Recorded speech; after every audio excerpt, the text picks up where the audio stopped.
Hello everyone, welcome back to A Wild Approach. My name is Macy Lou, and in today's video I'm going to be talking about Hummingbird Haven and how I went from kind of this boring strip of lawn next to my driveway to a beautiful oasis, great for hummingbirds, butterflies, and bees alike. It's called Hummingbird Haven because it is intended mostly for the hummingbirds, but it actually draws in almost everyone. So it's a really good little garden area, and it just goes to show that you can turn these skinny strips next to your driveway or near the road into gorgeous gardens with not too much struggle. And I will get into how to do that in this video. So I hope you have a snack, a coffee, a tea, a drink, something to keep you going because this is a little bit of a longer one. Hey guys, thank you so much for clicking on this video. Please don't forget to hit the like button if you are enjoying this content so that I can know what videos you all like the best. Guys, thank you so much for supporting this channel. If you want to further support this channel, you can pick up some art prints from me or original artwork at macylou.com/shop. Again, that's macylou.com/shop. MACEYLOU.com/shop. So to start off this video, I need to show you what this looked like before a lot of the perennials were put in. So I already kind of started this garden a couple years ago. I forget how long ago it's been. And the way that I started it is I put shrubs in first for the most part. So there weren't that many herbaceous perennials except for right next to the gate.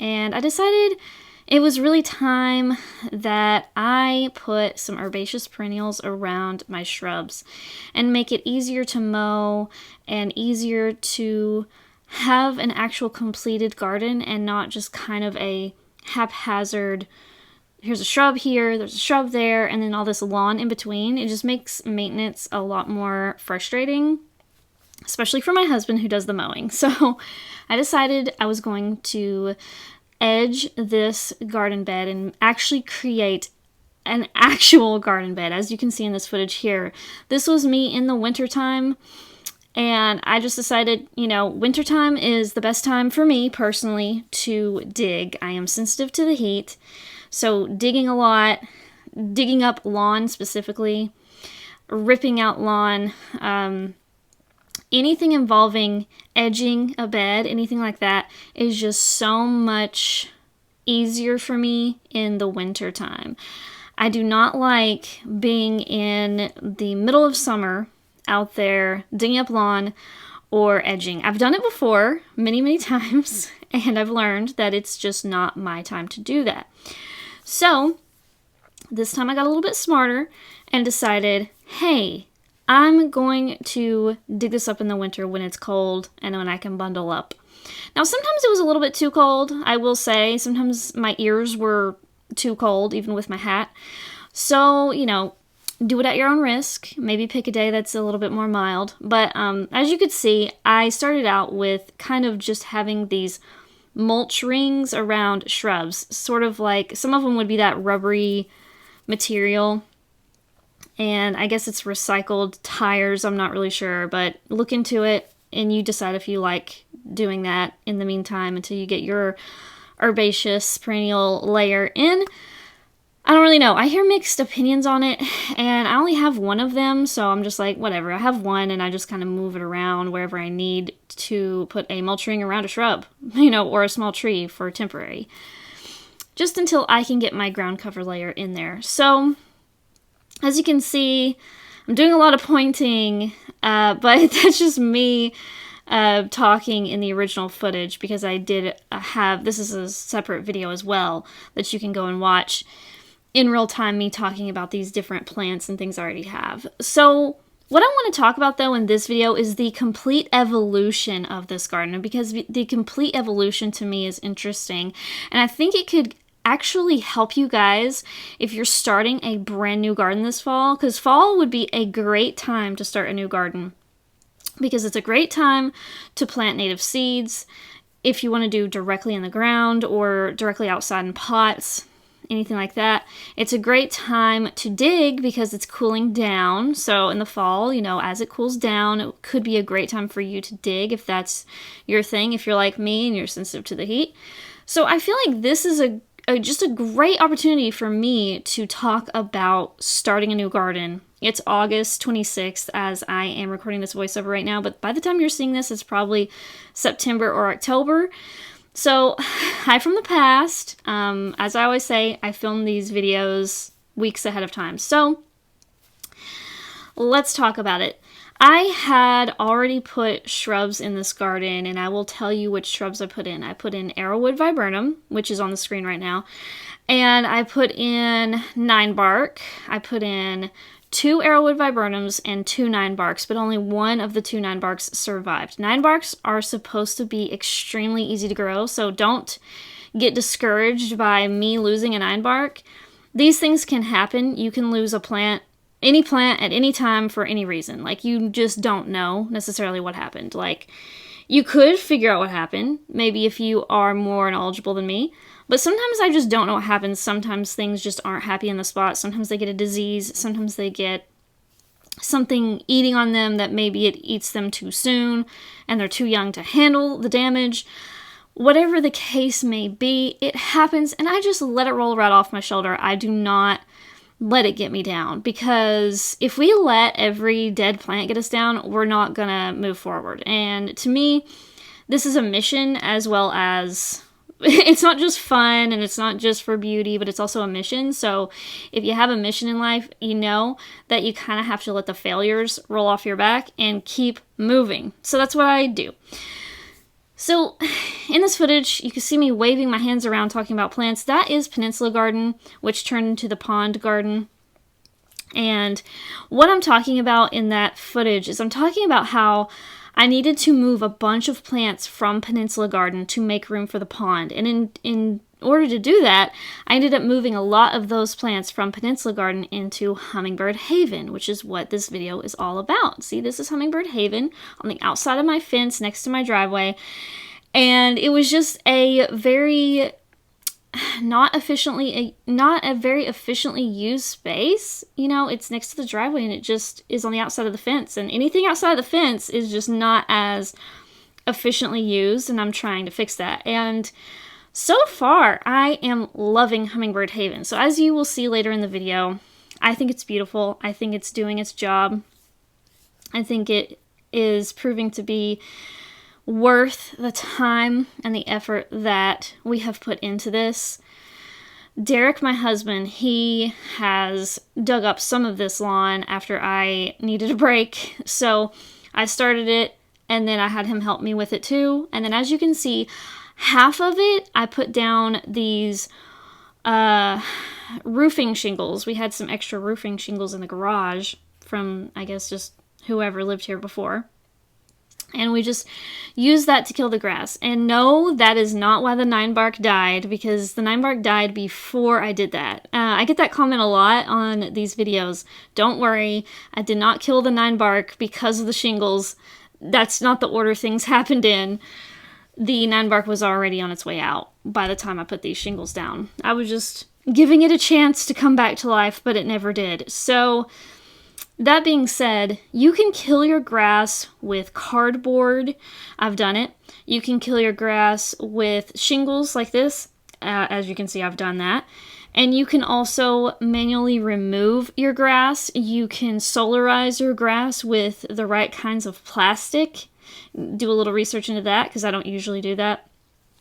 But there are so many. You can use herbicide. I know some of you hate me when I bring up herbicide because I started out never using herbicide, but I learned a lot when I learned from other people.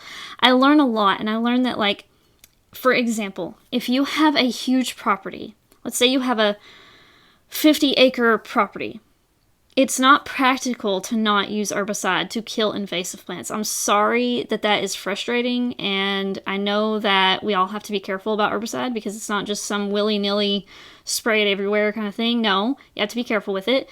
You've got to wear your PPE, okay? So just know that I'm not completely against herbicide, but I do try to only use it when I absolutely have to.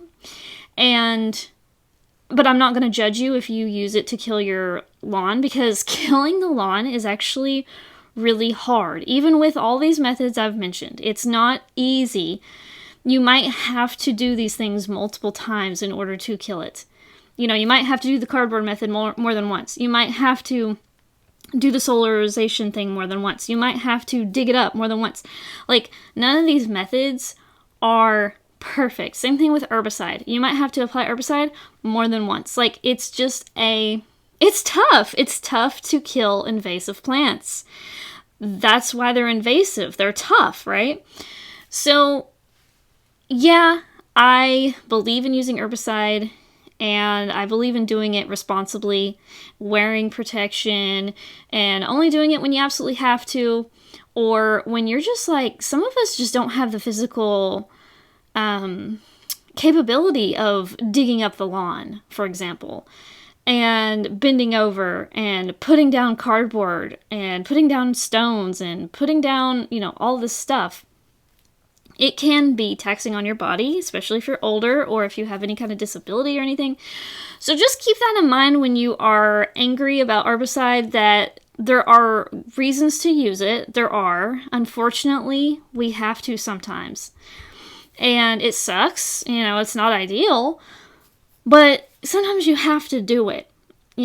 And if you're upset about that, you do not have to do what I do. You do not have to do what I do or what my friends do or what people I've talked to with bigger properties do.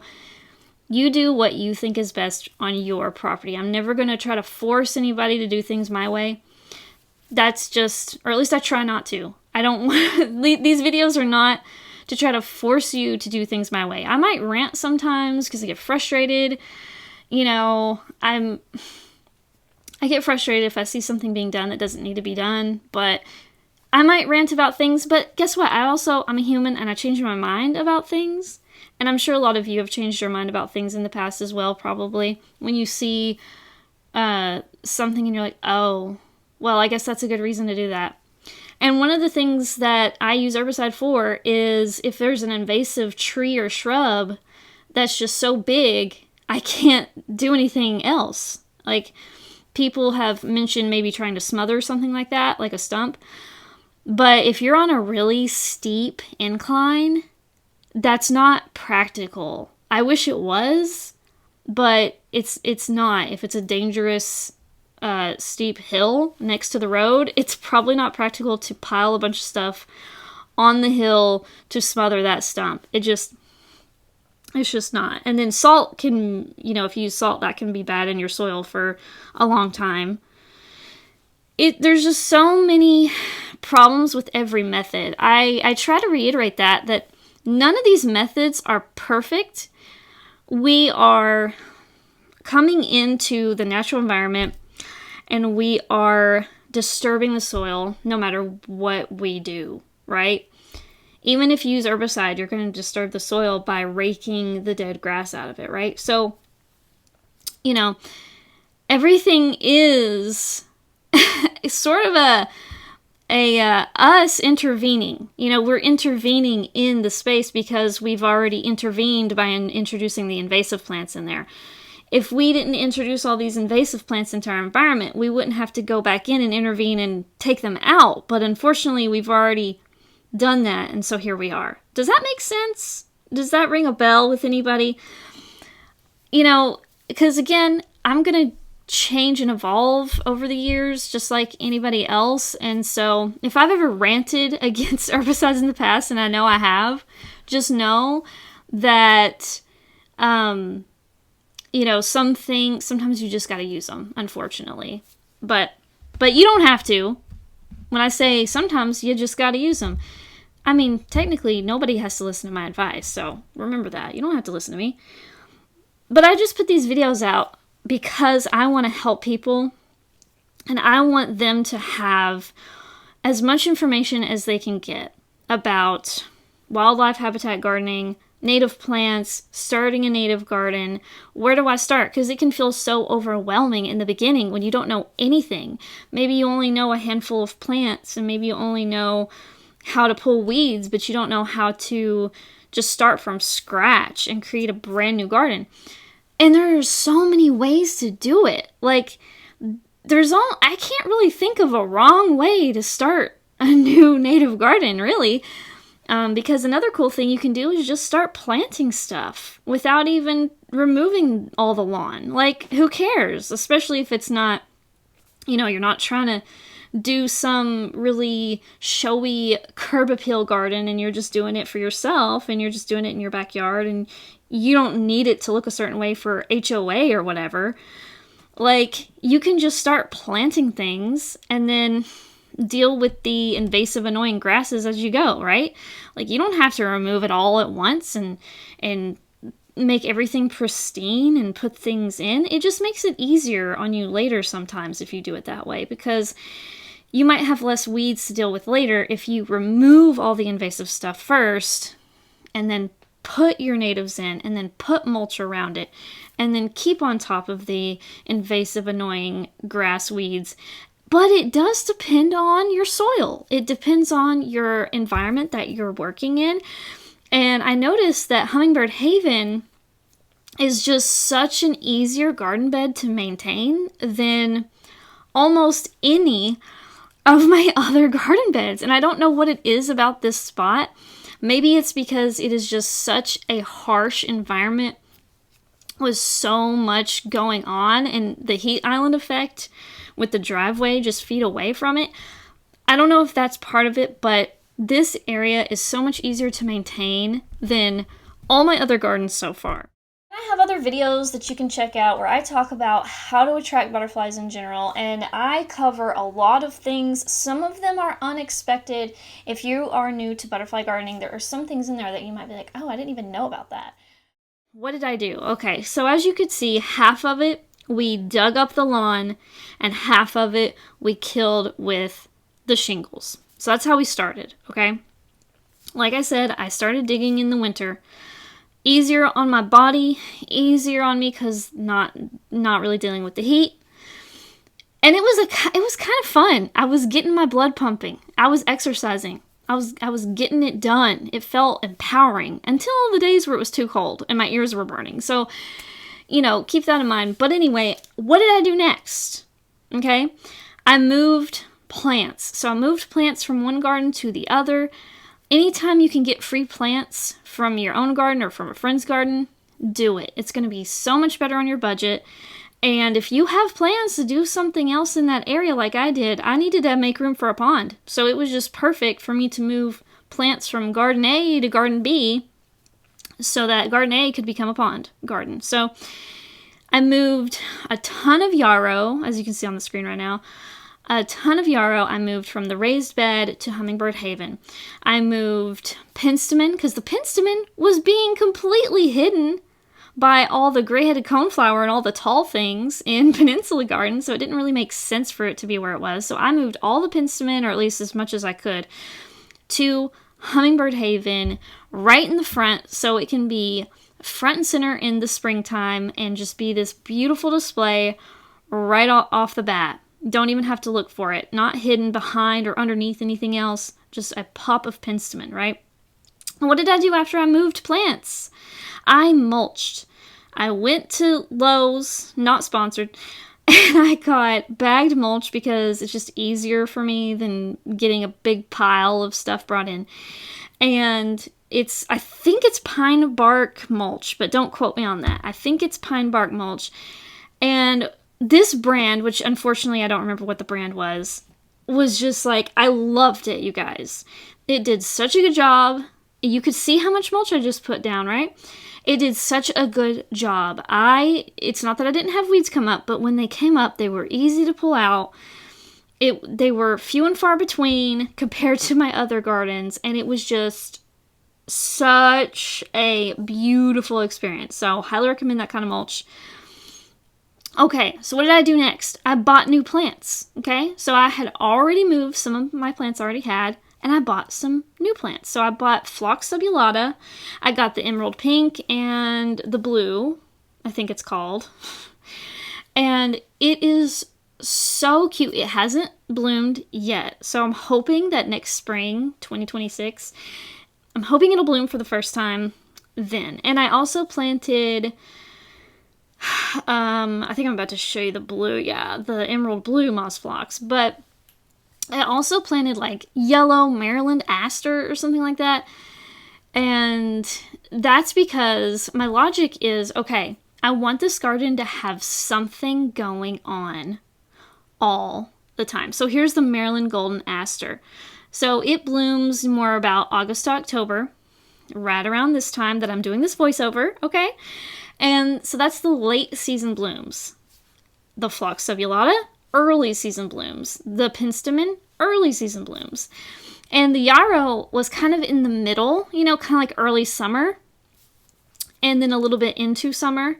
And then the anise hyssop was like kind of between the yarrow and the Maryland aster. So the anise hyssop bloomed between there. So in other words, you can see what I'm going for. I want this garden to always have something blooming in it. So I have put spring bloomers, I've put summer bloomers, and I've put late summer, early fall bloomers. So that you've got something to look at all the time. Even if it's just a tiny little patch of flowers, it's going to almost always have flowers, unless it's winter, obviously. So that is what I did, and you could see how many yarrows I put in here. And again, all of the yarrow was free because all the yarrow was from my own garden. And guys, I was shook. I was shook with how many yarrow plants I actually had, because to me it just looked like 2 clumps in my raised bed. But by the time I dug them up and I divided them, I lost count. It was at 30 plants. I don't know. It was so many, you guys. So I was really blown away, because if you don't know, I haven't done a lot of that kind of thing yet. I've been gardening for about 6 years with native plants. Roughly 6 years I've had this garden, like this, not this particular garden space, but the whole property, been gardening on it for about 6 years. And I've watched videos of people digging up perennials and dividing them and all of that. And I tried it with like purple coneflower and some other things like that. And it was hard for me. So it kind of put me off from doing it. And I hadn't really done it in a while. And let me tell you, digging up and dividing the yarrow was so much easier than digging up and dividing the purple coneflower for me at least. So you really just don't know. Just because you have trouble digging and dividing one plant doesn't mean you're going to have trouble with other ones. So just keep trying. Just experiment. Just see what plants actually are easy to divide for you, because you just never know. Yarrow is one of the easy ones for me. So I digress.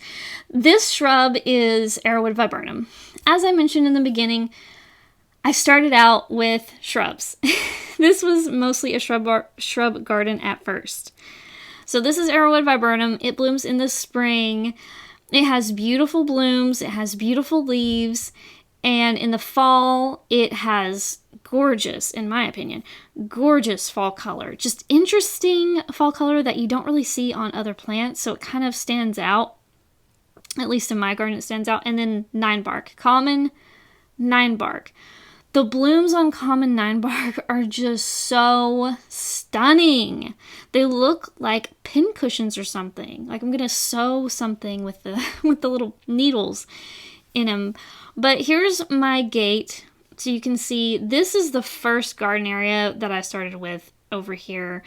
So I had perennials in here around the shrubs from the get-go, but it has evolved over time.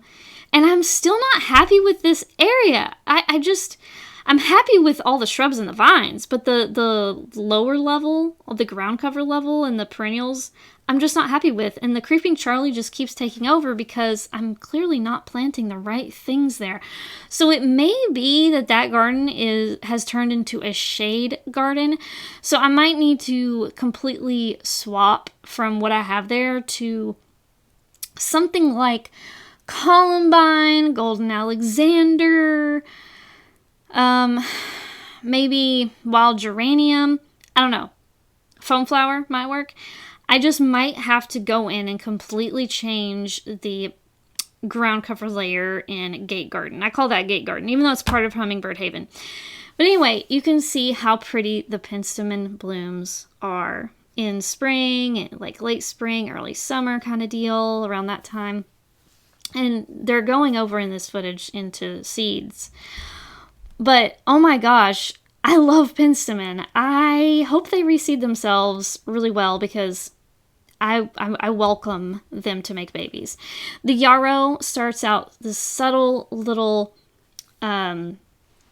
wave of flowering, and then it really boomed later on. It really went wild. But as you can see, as certain things stop blooming, other things pick right up and bloom to take their place. So as the penstemon's basically done, the yarrow is just starting. So that's kind of my goal with this garden. I wanted to make sure that there was always something to look at, especially since it is neighbor and road facing. You know, my neighbors see it every day. People can see it from the road when they drive by.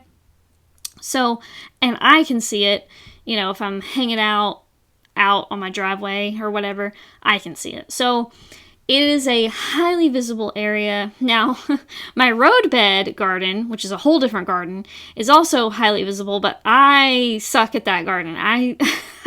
I'll have to get back to you guys on that one when I figure it out, but I've kind of let it go wild, and some of it accidentally looks good, but some of it looks terrible, so anyway, we'll try to fix that later. But the purple that you just saw is Verbena bonariensis. It's not native, but it is a pollinator magnet, and then underneath it I have a buttonbush shrub, and I grew that buttonbush shrub from seed, and I actually grew a bunch of them from seed, and I just stuck this one here kind of as like a hope you make it, but you probably won't. And it's actually probably the buttonbush doing the best out of all of them, so I'm really shocked. Maybe this area gets more water than I thought it did. But as you can see, I've got coral honeysuckle vines growing all to the left of my gate. And that is what I started this garden with, was coral honeysuckle and Carolina jessamine and arrowwood viburnum. That was all that was really here before. And, you know, hummingbirds, they love coral honeysuckle. And they're like addicted to it. And so that's how this garden started out as Hummingbird Haven. That's why I decided to call it Hummingbird Haven eventually, is because it started out as a hummingbird garden and has just grown from there. But anywho, there's wild bergamot. That's also a really good one for the hummingbirds, but we're not in Hummingbird Haven anymore now. Now I'm just kind of showing you some plants near my porch, my front porch. But guys, there are so many plants you can put in your garden to create a hummingbird haven, and they're not necessarily using the yarrow. I don't know, maybe they do use the yarrow, but I haven't necessarily seen them do it.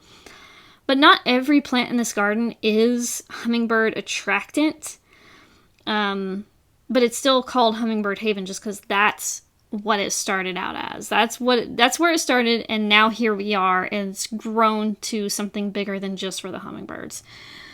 So anyway, here is anise hyssop.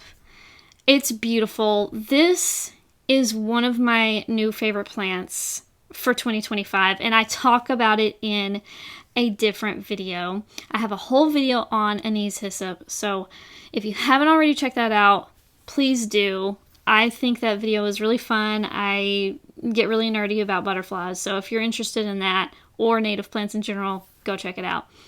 I also planted some non-natives like zinnias in here. I planted some short zinnias this year. I had never planted this particular kind of zinnia before, and you know, it attracts the small butterflies, but I haven't seen any of the big butterflies on it. But again, I can't see this garden from my window, so I can only really see it like if I'm actually outside, just because the shrubs have grown in, things have actually flourished and gotten lush, and so it's hard to even see anything over here from my house. So I kind of have to be on the driveway to see this garden at this point. But that being said, it's attracting, the zinnias are attracting the little butterflies, so they're doing that. But I will say, in my experience in the past, I used to grow the tall zinnias. Those seem to attract the swallowtails better. So if you want to attract swallowtail butterflies to your garden, if that's something you care about, maybe go for the taller zinnias if you're going to do some non-native annuals like zinnias. But anyways, I digress. But anise hyssop has become one of my new favorites. And like I said before, it's not technically native to my state, but it's native like a couple states above me or whatever. So to me, it's, quote, native enough or close enough, and it provides for the wildlife. So it's really worth it. It makes the swallowtails stick around a lot longer than some other plants do. And here is a final look at Hummingbird Haven later on in the year, just a few weeks ago. And you can see the penstemon digitalis is just going to seed, looking gorgeous. To me, these seeds are just so goth. Like, if you like a goth garden. And then there's partridge pea showing up, you know, late summer kind of deal, kind of middle to late summer.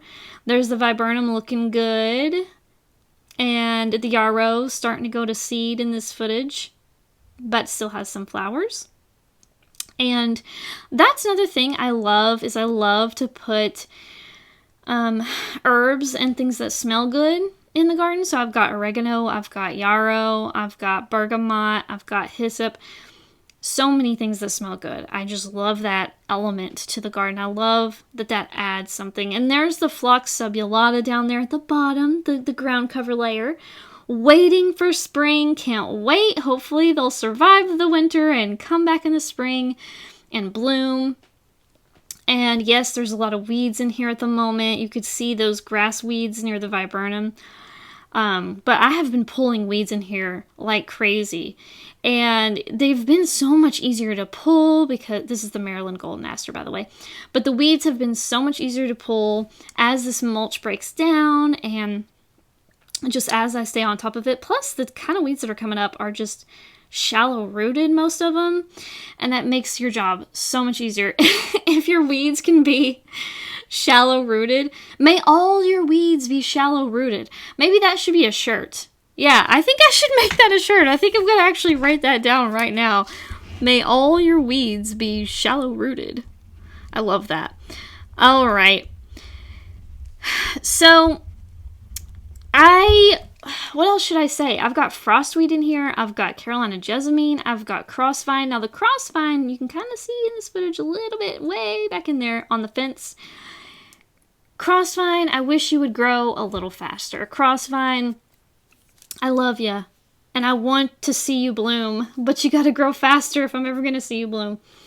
The 9-bark, it creates these graceful, arching branches, and when it goes to seed, it has these really cool seed heads like this, but I don't think mine necessarily went to seed. I don't know. Some of you say it's self-fertile, some of you say it's not, so I'm not really sure. But if you know, you know, so let me know. Blue mistflower is in this garden as well, here and there. Sometimes blue mistflower gets a little disease. That's anise hyssop, though. That's not blue mistflower. But sometimes blue mistflower gets a little disease on it, kind of in mid to late summer and into early fall. I don't know why. I also have passion vine, Passiflora incarnata, growing on the fence. If you don't know, hummingbirds love passion vine. And here is Salvia coccinea. Salvia coccinea. Oh my gosh, hummingbirds go nuts for this. And it is native, I think, south of me, but not here. So it's not technically native in Tennessee, but I think it's native to like Florida or Louisiana or something. I think it's native down there somewhere. But anyway, hummingbirds love it. And then I've got a lot of wood sorrel. A lot of wood sorrel. I think it's the yellow wood sorrel. Yeah, it's definitely the yellow wood sorrel. And I just let it grow because it's a really good little in-between ground cover. And then, of course, more non-native Verbena bonariensis. If you've seen my initial inspiration for this garden, you'll know that I'm wanting to get some native verbenas in here as well. So, hoping to do that next year. And as you can see, that little disease on the blue mistflower, I don't know what that is, but that shows up almost every year now, and it is annoying. but they look fine for a really long time, and then all of a sudden they get this like disease. But anyway, I digress. I've got lots of frostweed, switchgrass, and ironweed. And the switchgrass is really good for shelter. And the ironweed and the frostweed is really great for butterflies. And then here is late, I think, boneset. It's boneset, but I think it's late boneset, to be specific. And of course, the Verbena bonariensis right there is doing great. And I got a little horseweed coming up. I don't know if you saw that. But then I've got the buttonbush. See? This buttonbush is growing pretty good. I grew this from seed. I'm pretty excited for it. Hopefully it continues to do well. I guess this area gets more rain than I thought it did. And then I've got these coreopsis in the back, the little yellow flowers, and another late boneset. And hyssop, Anise hyssop right here with the little bee sleeping, chilling, hanging out, doing its thing. And yeah, so this is Hummingbird Haven. This is what I've done with this. And I'm really excited about it because over the years I can just go in and I can change things if I want, make it a little bit more, refined, I guess. I don't know. And this is American plum. I think I forgot to tell you guys I have an American plum shrub in here too. And they can get pretty big. So I might have to trim that because I have a power line right there. But we will see. So far it's fine, but we will see. And in the fall, that American plum specifically gets like scarlet leaves. It is gorgeous. But yeah, I am not happy with the ground cover layer in this bed, but everything else is doing great. Love the coral honeysuckle, love the Carolina jessamine, love the arrowwood viburnum, love the American plum, love all of that so close together because it just makes it so much more of a secret garden. It makes it so much more private. And it's thick, it's lush. I cannot complain about it at all. There's some beautiful fall color in there when fall comes. I can't really complain about anything but the ground cover layer. So probably got to put some more shade tolerant things in there instead. And we will see how that goes. I also let things grow in the cracks of the driveway because, heat island effect is a thing.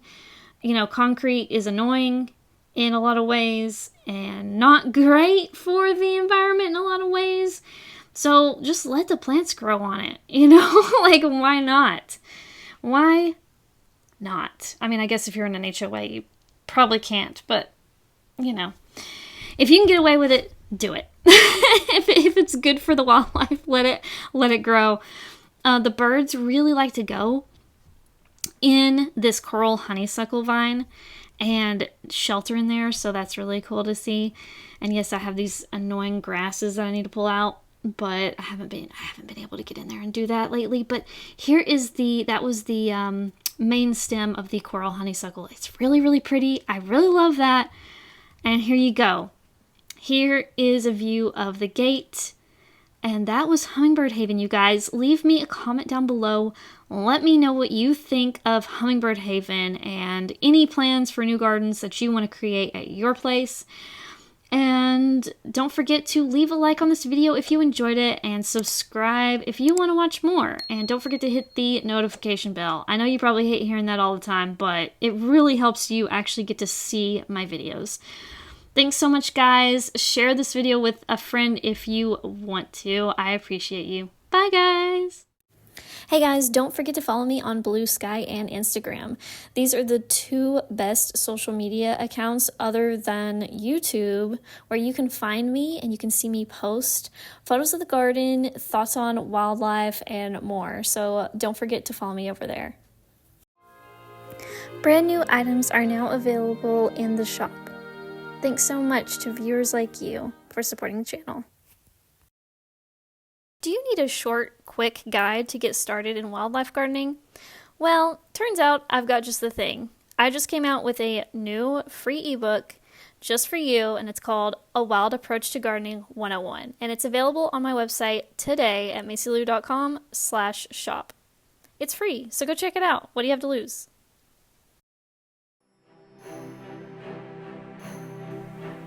To support the channel, like the video, comment, and subscribe. You can also support my work by buying art from me at macylu.com. Thanks for watching!